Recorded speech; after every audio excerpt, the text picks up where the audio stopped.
দিনের জন্য কিছু করতে হবে, নিজেকে পর্দা করতে হবে। পরিবারের সদস্যদের দিকে তাকানোর এখন সময়, আগে নিজে। না হলে নবী পরিবারের সদস্য হয়েও দেখেন জাহান্নামে মানুষ যাচ্ছে। এবার সামনে যায়, চলেন। ইব্রাহিম আলাইহিস সালাম নাম শুনেছেন? আচ্ছা, তার বাবা কি করতেন? বড় পুরোহিত ছিলেন। আর যেখানে শিরক সেখানেই দেখবেন ইব্রাহিম, যেখানেই কুফর সেখানেই মুহাম্মদ সাল্লাল্লাহু আলাইহি ওয়াসাল্লামের জন্ম হয়, এটাই নিয়ম। তো সেখানে আল্লাহ পাক জন্ম দিলেন ইব্রাহিম আলাইহিস সালামকে, যিনি তার পিতাকে নসিহত করছেন, আব্বা তুমি কেন লিমা তা'বুদু, তুমি কেন এমন এক সত্তার ইবাদত করো, মা লা ইয়াসমাউ, যে শুনতেও পারে না, ওয়ালা ইউবসিরু, সে দেখতেও পারে না, ওয়ালা ইউগনি আনকা শাইআ, সে তোমার কোনো উপকারও করতে পারে না, ক্ষতিও করতে পারে না। ইভেন তোমার স্ট্যাচুর গায়ে একটা মাছি যদি বসে, এটাকে সে নিজে সরাতেও পারে না, তার কোনো ক্ষমতা নাই। এখন তুমি কেন বাবা এর ইবাদত করছো? ইব্রাহিম আলাইহিস সালাম বলছেন। তখন তার বাবা বলছেন, আনতা রাগিবুন আন আলিহাতিনা ইয়া ইব্রাহিম, হে ইব্রাহিম তুমি কি আমাদের এই উপাস্যদের থেকে মুখ ফিরাচ্ছ? যদি তুমি ফিরে না আসো তাহলে আমি তোমাকে বাসা থেকে বের করে দিব, তোমার মাথা পাথর দিয়ে মেরে ফাটিয়ে ফেলবো। তো ইব্রাহিম আলাইহিস সালাম তর্ক করলেন না, বললেন সালামুন আলাইক, আপনার উপর শান্তি বর্ষিত হোক। এই বলে তিনি বাসা থেকে বের হয়ে গেলেন। খেয়াল করে দেখেন, যুবক ছেলে ইব্রাহিম, সে তার পিতাকে দাওয়াত দিল, তার পিতা একজন বড় শিরকের কারিগর, যে তার দাওয়াত কবুল করলো না। কিন্তু ইব্রাহিম আলাইহিস সালাম কিন্তু মিথ্যার সাথে সত্যের আপোষ করলেন না।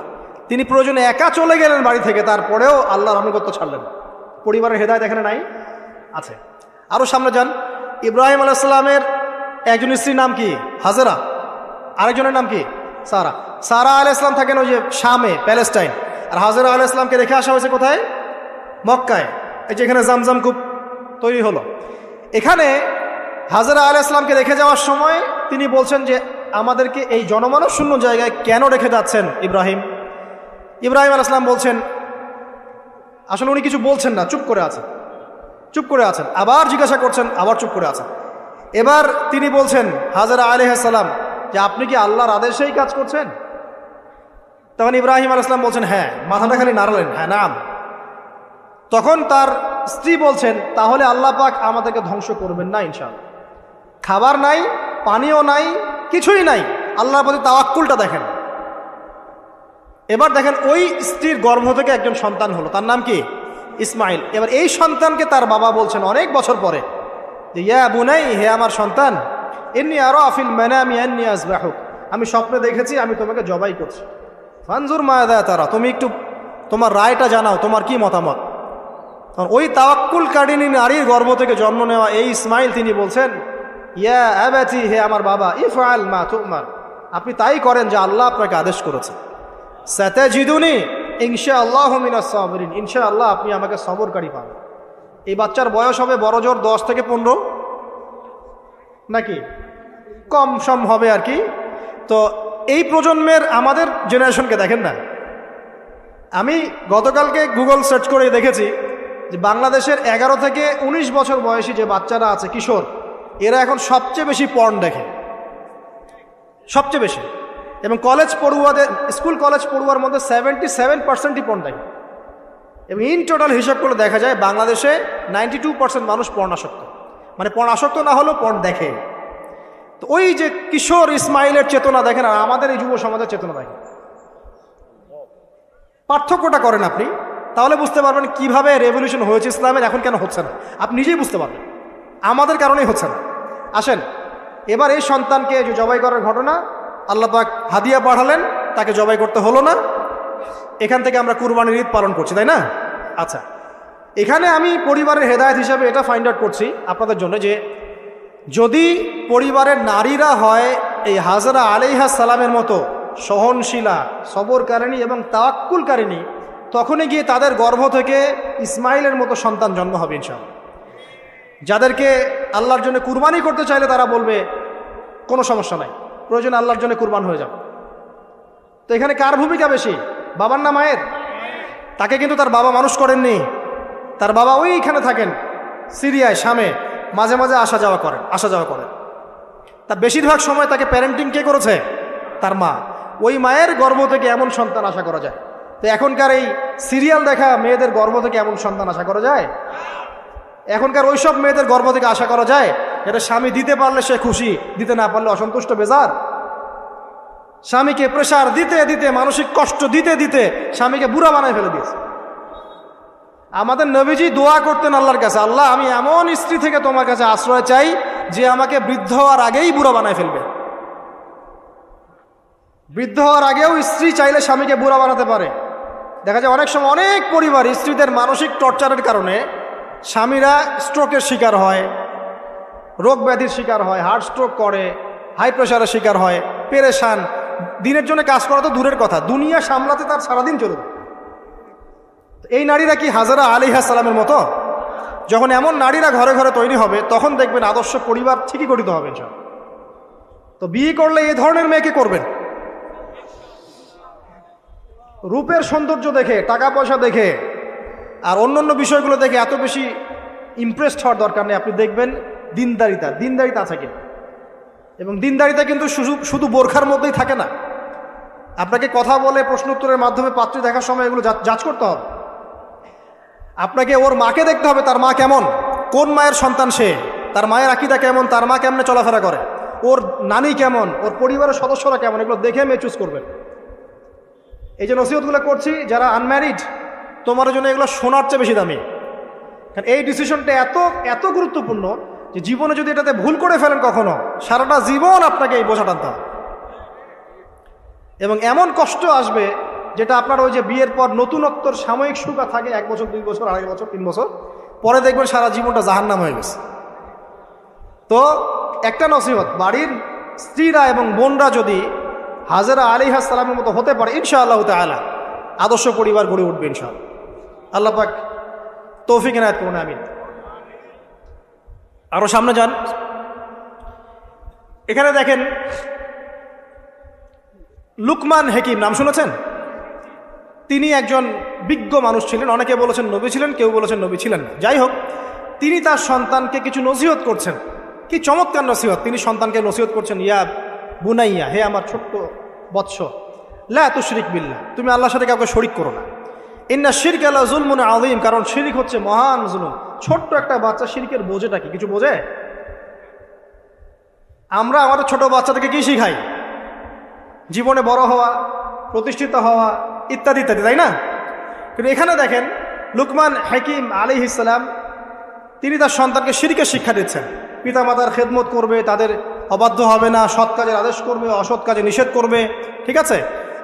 বিপদে পড়লে সবর করবে, গাধার মতো উচ্চস্বরে কথা বলবে না। এই নসিহতগুলো করছেন লোকমান তার সন্তানকে আলাইহিস সালাম। তো এখান থেকে প্যারেন্টিং পাচ্ছেন না যে আপনি আপনার সন্তানকে, পরিবারের সদস্যদেরকে কি নসিহত করবেন? এবার কোরআনের পাতায় পাতায় আছে। ইয়াকুব আলাইহিস সালাম তার সন্তানদেরকে নসিহত করছেন, আমার পরে তোমরা কার ইবাদত করবে? তারা বলছে আমরা আল্লাহর ইবাদত করবো ইনশাআল্লাহ তাআলা। ইউসুফ আলাইহিস সালামের সাথে তার পিতার একটা গভীর প্রেমের সম্পর্ক ছিল। আসহাবুল কাহফের মধ্যে আপনি এর এক্সাম্পল পাবেন। তো কোরআনের এভাবে পাতায় পাতায় আপনি দেখবেন যে আলহামদুলিল্লাহ আল্লাহ পাক আমাদেরকে আদর্শ পরিবার গড়ার এই মেসেজগুলো দিয়েছেন। বলতে গেলে অনেক লম্বা সময় চলে যাবে, তো বাকিগুলো আপনারা খুঁজে বের করবেন ইনশাআল্লাহ। আল্লাহ পাক তৌফিক দান করুন। এবার আসেন যে নবী সাল্লাল্লাহু আলাইহি ওয়াসাল্লাম এবং সাহাবায়ে কেরামের যুগে পরিবারগুলো কেমন ছিল। খুব শর্ট করে বলি, তখন পরিবারের মধ্যে তাওহীদ ছিল, ঠিক আছে? পরিবারের মধ্যে সুন্নত ছিল, পরিবারে কোরআনের তালিম চর্চা ছিল, পরিবারে পর্দা ছিল, পরিবারের মধ্যে দেখবেন আপনি মাশাআল্লাহ ইসলামিক অনুশাসন ছিল, একটা শাসনের লাঠি ছিল, পরিবারের মধ্যে হৃদ্যতা, ভালোবাসার বন্ধন ছিল, হ্যাঁ, পরিবারে হালাল রিজিকের প্রাচুর্য ছিল, পরিবারের মধ্যে অপসংস্কৃতি ছিল না, ইসলামিক সংস্কৃতি ছিল। মানে ওই সময় পরিবারগুলো এক একটা সোনার টুকরা ছিল না, তাই না? ছিল না, জান্নাতের টুকরা ছিল। মানে যত ভালো গুণ সব পরিবারে ছিল, আর খারাপ গুণের সাথে তারা খুব একটা সম্পর্কিত ছিলেন না, আলহামদুলিল্লাহ। কিন্তু নবী সাল্লাল্লাহু আলাইহি ওয়াসাল্লাম শেষ জামানার হাদিসগুলো যখন বর্ণনা করেছেন তখন যে কথাগুলো বলেছেন যে শেষ জামানায় পরিবারের ভাঙনগুলো বেশি হবে, বিচ্ছেদ বেশি হতে পারে, সন্তানরা দেখবেন পিতামাতাকে সম্মান করবে না, হ্যাঁ, পরিবারে আপনার অপসংস্কৃতি অনুপ্রবেশ করবে, জেনা বেড়ে যাবে, মাদক বেড়ে যাবে, অশ্লীলতা বেহায়াপনা বেড়ে যাবে, প্রতিবেশীর অধিকার ক্ষুণ্ণ করা হবে, ভাইয়ে ভাইকে খুন করবে, বোন বোনকে মানে চুলাচুলি করবে। মানে পরিবারে অশান্তি বিরাজ করবে এমনটা হাদিসের মধ্যে কিন্তু বর্ণিত আছে, প্রচুর হাদিস আছে। তো এই অবস্থায় একটু আপনাকে দেখাই যে এখন এমন একটা অবস্থা চলছে যে আপনি ম্যাক্সিমাম পরিবারগুলোর মধ্যে যাবেন, আপনি গিয়ে দেখবেন ম্যাক্সিমাম পরিবারে কিন্তু নামাজটা নাই। ম্যাক্সিমাম পরিবারে যাবেন, আপনি গিয়ে দেখবেন সেখানে কিন্তু পর্দাটা নাই।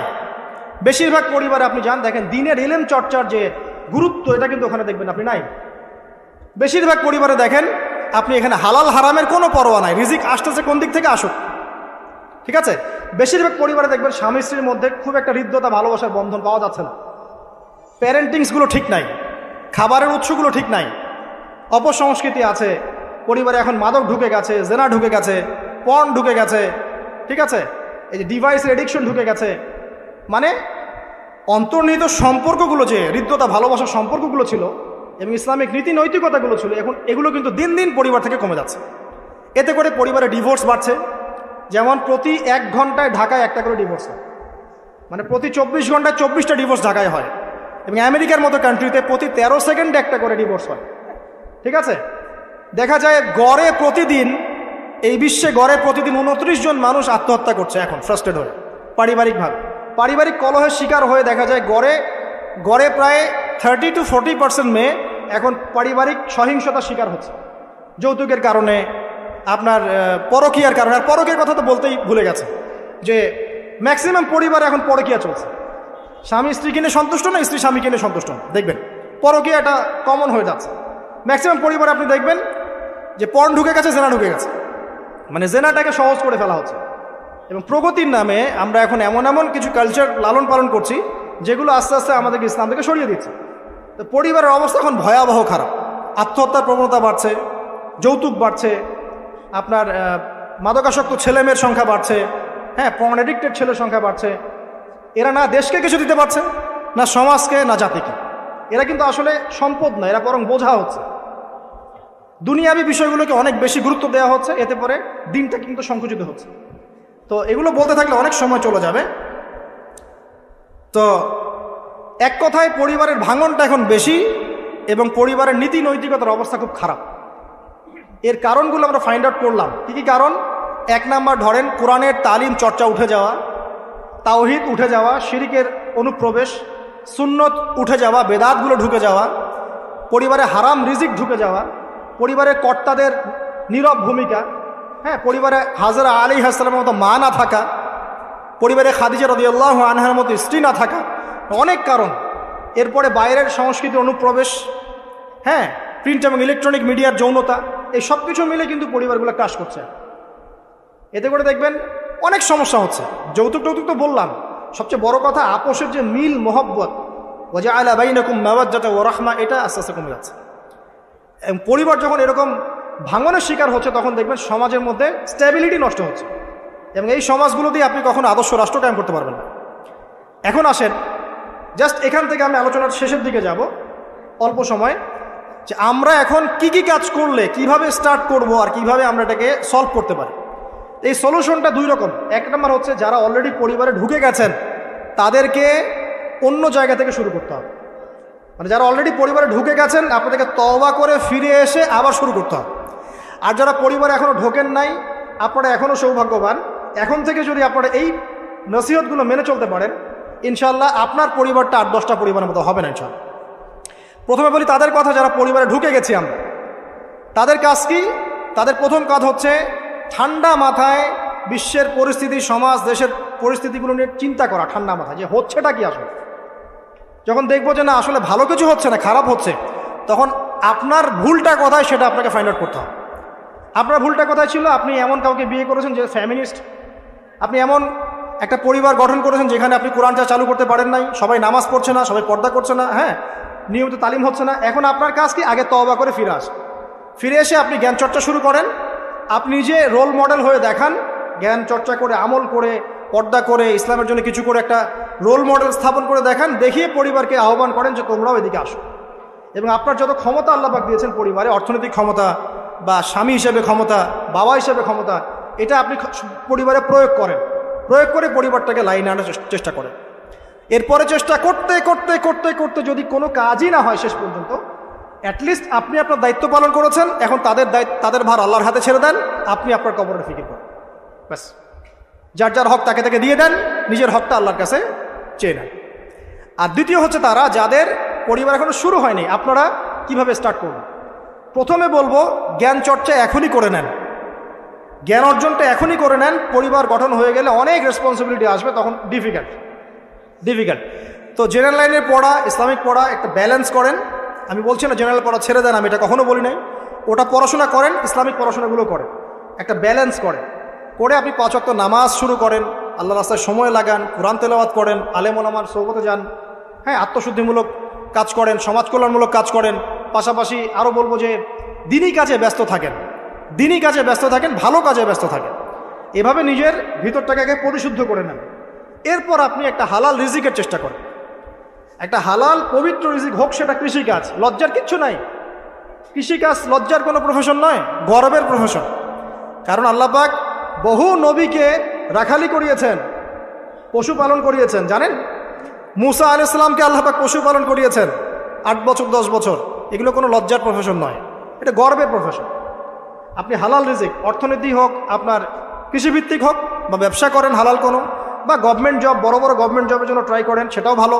যদি না পান, বেসরকারি জব পান, আলহামদুলিল্লাহ। খেয়াল রাখবেন, জব করতে গিয়ে, ব্যবসা করতে গিয়ে এবং রিজিকের সন্ধান করতে গিয়ে আপনার নামাজ যেন ছুটে না যায়, আপনার রিজিকে হারাম যেন ঢুকে না যায়, আপনাকে যেন সুদ খেতে না হয়, আপনাকে যেন ফ্রি মিক্সিংয়ে যেতে না হয়। এগুলো খেয়াল রাখেন। খেয়াল রেখে একটা হালাল রিজিকের সোর্স আগে বের করেন। প্রয়োজনে উদ্যোক্তা হন, নতুন কিছু উদ্যোগ গ্রহণ করেন, উদ্যোক্তা হয়ে নিজে কিছু প্রতিষ্ঠা করে দেখান, এমন কিছু করেন। এরপরে আপনি বিয়ের ফিকিরটা করেন, রিজিকের ব্যবস্থাটাকে করে নেন, তারপরে ওইদিকে যান।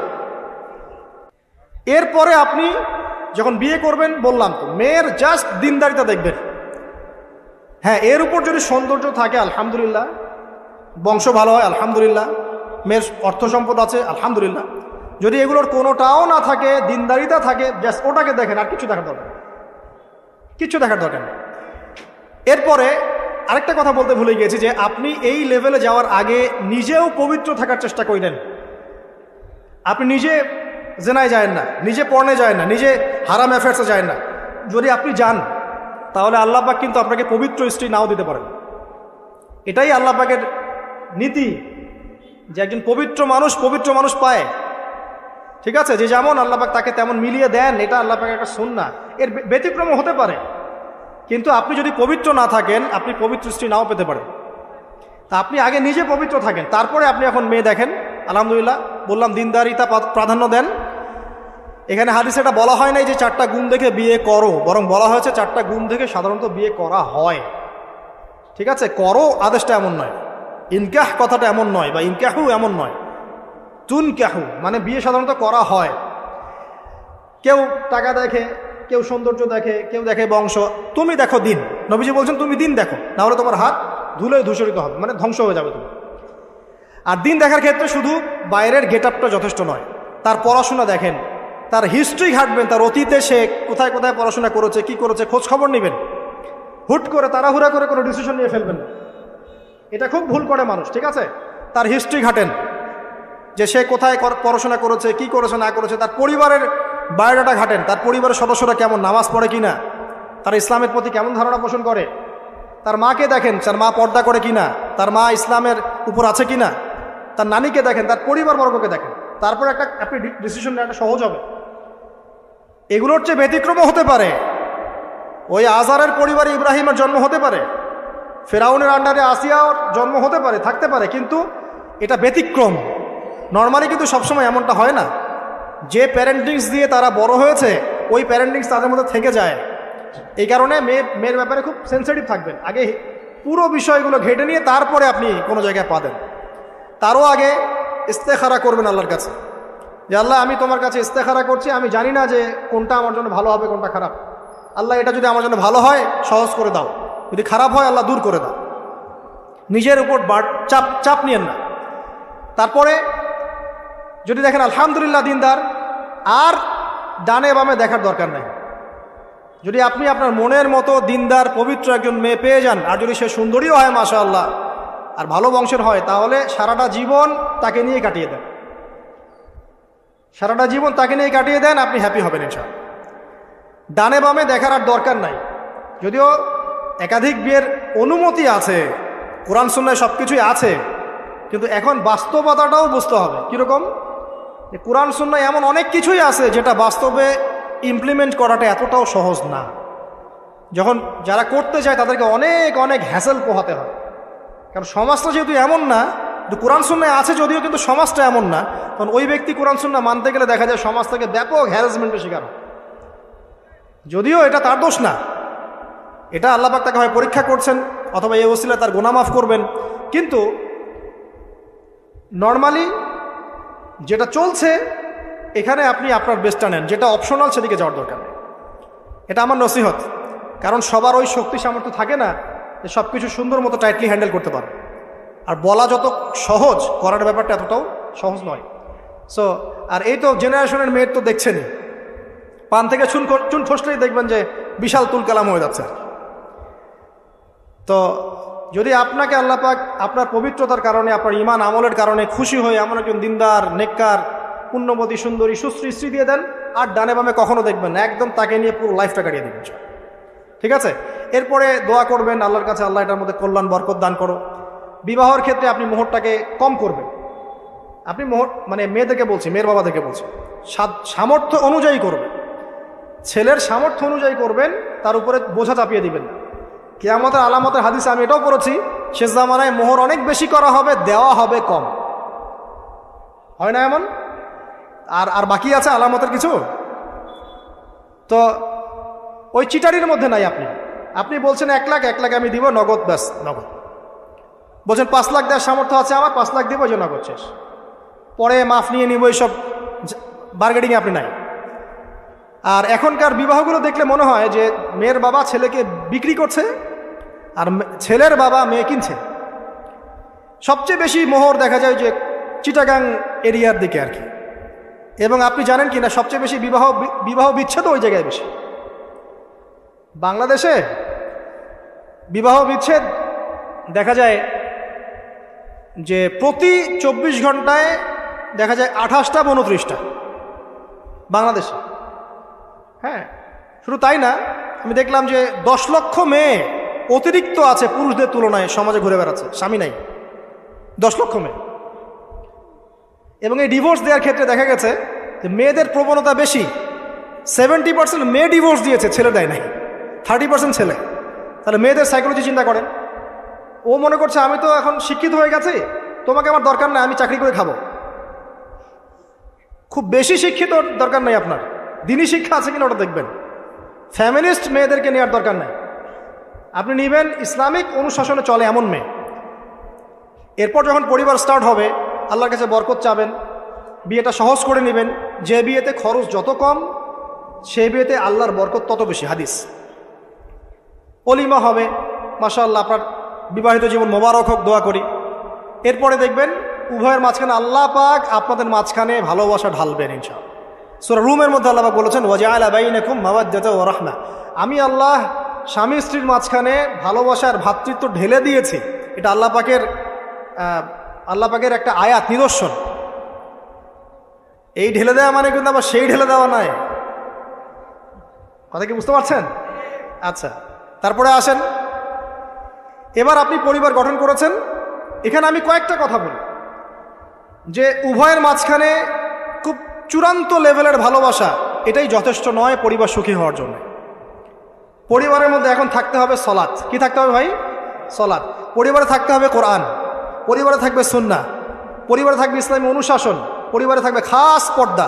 আপনার বউকে মানুষ দেখেই নাই, এরকম পর্দা। আরে কাপড় খোলা তো অনেক দূরের কথা, আমার এমন স্ত্রী আপনার স্ত্রীকে দেখেই নেই মানুষ। বাধ্য না হলে সে বাইরেই আসবে না। বাধ্য হয়েছে, আসছে। মাহারাম আছে, মাহারাম সাথে আছে, এখন বাইরে আসছে। আপনার স্ত্রী ওই মানুষের বাসায় গিয়ে রাত কাটাবে না, এমনকি মানুষের বাসার টয়লেটে গিয়েও যেন সে কাপড় না চেঞ্জ করে। কারো বাসায় গিয়ে স্ত্রীকে রেখে দিয়ে আসবেন না, যে অপরিচিত কারো বাসায় স্ত্রীকে রেখে আপনি কোনো কাজে গেছেন, যাবেন না, এটা করবেন না। আপনার কাছে মনে করেন একটা কোহিনূর হীরা আছে, মনে করেন যেটার মূল্য ধরেন যে লক্ষ কোটি ডলার, এটা আপনি কি যত্রতত্র ইউজ করবেন, নাকি আপনি খুব যত্ন করে আপনার ভিতরে আগলে রাখবেন? কোনটা? ইসলাম এভাবে নারীকে সম্মানিত করেছে যে তারা আমাদের কাছে এত বেশি প্রেশিয়াস যে আমরা এভাবে যত্ন করে ওদেরকে ঢেকে রাখি। কথা কি বুঝতে পারছেন? আর তোমাদের কাছে মেয়েদের দাম নাই, তোমরা ল্যাংটা হয়ে ঘোরো, তোমাদের কে বাধা দিয়েছে? ঘুরছেও তো তাই। আর নগ্নতা বলতে আপনি কি মনে করছেন? খালি কি বিকিনি সংস্কৃতি নগ্নতা? নিসাউন কাসিয়াতুন আরিয়াও তো নগ্নতা, যে নারী পোশাক পরেও নগ্ন হয়ে আছে, এটাও তো নগ্নতা। আর নবীজি বলেছেন যে লা ইলাহা ইল্লাল্লাহ ওয়াইলুল লিল আরব কদ ইকতারাবা মিন শাররি কদ ইকতারাব। আরবদের ধ্বংস, লা ইলাহা ইল্লাল্লাহ, আল্লাহ ছাড়া কোনো ইলাহ নাই। কি ভয়ঙ্কর আযাব আসছে। তার স্ত্রী জাইনাব বিনতে জাহাশ তিনি বলছেন, ইয়া রাসূলুল্লাহ আনুহলিক ওয়া ফিনা সালিহিন, আমাদের মধ্যে সলেহ সৎ মানুষ থাকা সত্ত্বেও কি আমরা ধ্বংস হয়ে যাব? নবীজি বলছেন নাম, হ্যাঁ। ইদা কাসরাতুল খাবাস, যখন অশ্লীলতা, বেহায়াপনা, নগ্নতা ছড়িয়ে পড়বে তখন ভালো মন্দ সব ধুয়ে ধ্বংস হবে। এই কারণে নিজে খুব ভালো আছি, ওরা খারাপ, ওদেরকে কিছু বলার দরকার নাই বলে ভালো হয়ে থাকার সুযোগ নাই। ওগুলো যত ছড়াবে ভালো আলেম জালেম সব ধ্বংস হবে। আল্লাহ বোঝার তৌফিক দান করুন। এবার আপনি আপনার স্ত্রীর সাথে এভাবে হৃদ্যতা মহব্বতের সম্পর্ক রাখবেন আল্লাহর জন্যে। পরিবারের সবার পিছনে আপনি খরচ করবেন, তাদের হক দিবেন। কার জন্যে? পরিবার বর্গের কারো কাছে কিছু পাওয়ার আশায় না। এই ফিলোসফিটা বোঝেন। পরিবারের কারো কাছে থ্যাঙ্কস পাওয়ার আশায়ও না। আপনি আল্লাহর সন্তুষ্টির জন্য ওদের পিছনে খরচ করবেন, ওদেরকে ভালোবাসবেন, ওদের হক আদায় করবেন। কার জন্যে? আল্লাহর জন্য। এবং এর জন্য আপনি নেকি পাবেন ইনশাআল্লাহ। আর যদি আপনি তাদের কাছে কিছু আশা করতে যান, মনে মনে বেশি এক্সপেকটেশন রাখেন, তখন আপনি কি হবেন জানেন? আপনি পদে পদে কষ্ট পাবেন, পদে পদে কষ্ট পাবেন। দেখে নিয়ে শুধু আল্লাহর হয়ে যান, মানে আল্লাহই আপনার আপন, আল্লাহ ছাড়া আপনি কাউরে চেনেন না। আল্লাহ পাক বলেছেন এগুলো করতে, আমি করি। আল্লাহ পাক ভালোবাসা দিয়েছেন সন্তানের প্রতি, স্ত্রীর প্রতি, বাসি। কিন্তু এটা এত অধিক মাত্রায় নয় যে তার কারণে আল্লাহকে ছেড়ে দিব। বা স্ত্রী সন্তান যদি আল্লাহর পথে চলার ক্ষেত্রে বাধা দেয়, আল্লাহকে ছাড়তে পারবো না, প্রয়োজন ওদেরকে ছাড়তে পারবো, এরকম থাকবে বিষয়টা। ঠিক আছে? আরেকটা কথা বলি, শুধু ভালোবাসাই আদর্শ দাম্পত্যের জন্য যথেষ্ট নয়। এখানে প্রয়োজন হচ্ছে একে অপরের প্রতি সম্মানবোধ থাকতে হবে, একে অপরের প্রতি বিশ্বাস থাকতে হবে। বিশ্বাস না থাকলে ওই পরিবারে শান্তি থাকে না। আপনি অনেক বড় আলেম, কিন্তু যদি আপনার স্ত্রী আপনাকে বিশ্বাস না করে, আপনি শান্তি পাবেন। আপনি জানছেন আপনি ইনোসেন্ট, আপনি অনেস্ট, কিন্তু আপনার পরিবারের সদস্য, আপনার স্ত্রী আপনাকে বিশ্বাস করছেন, তখন আপনি পরিবারে সুখ পাবেন না। বিশ্বাস খুব ইম্পর্টেন্ট। আমি তো বলি যে ভালোবাসার চেয়ে বিশ্বাস বেশি ইম্পর্টেন্ট। কারণ আগে ইমান না আগে আমল? কোনটা আগে? ইমান মানে কি? বিশ্বাস না? আগে বিশ্বাস, তারপরে না আমল? ভালোবাসা একটা আমল, আর বিশ্বাসটা কি? ইমান। আমার প্রতি যদি আপনার ইমান না থাকে, তাহলে আপনি আমাকে ভালোবাসবেন কিভাবে? বিশ্বাস থাকতে হবে, স্বামীর প্রতি স্ত্রী, স্ত্রীর প্রতি স্বামী।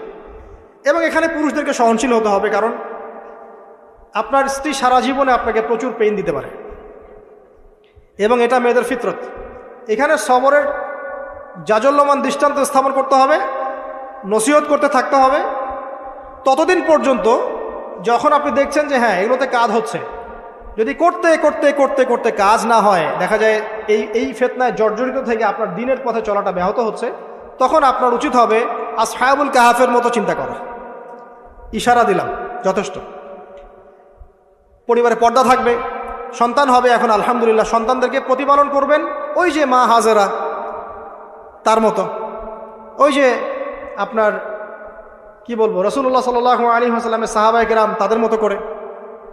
এমনকি আমাদের নবীজিকে তার চাচা, তার দাদারা যেভাবে লালন পালন করেছেন ভালোবাসা দিয়ে, হৃদ্যতা দিয়ে, এভাবে সন্তানকে ভালোবাসবেন, সন্তানের কথাগুলো শুনবেন, বাচ্চাদেরকে মূল্যায়ন করবেন। বাচ্চারা কি খাবার খাচ্ছে খুব ভালো করে খেয়াল রাখবেন। বাচ্চা নেওয়ার সময় বা বাচ্চা নেওয়ার চেষ্টা করার সময় দোয়া পড়বেন এবং সবসময় সেজদায় নামাজে দোয়া করবেন পরিবারের জন্য, বাচ্চাদের জন্য। আল্লাহ আমার পরিবারের উপর শান্তি দাও, বাচ্চাদেরকে ভালো মানুষ বানাও। রব্বানা হাব লানা মিন আজওয়াজিনা ওয়া যুররিয়াতিনা কুররাতা আ'য়ুন ওয়াজআলনা লিল মুত্তাকিনা ইমামা। এই দোয়া বেশি বেশি করবেন। রব্বি হাবলি মিনাস সালিহিন বেশি বেশি করবেন। আপনার একটা নেক সন্তান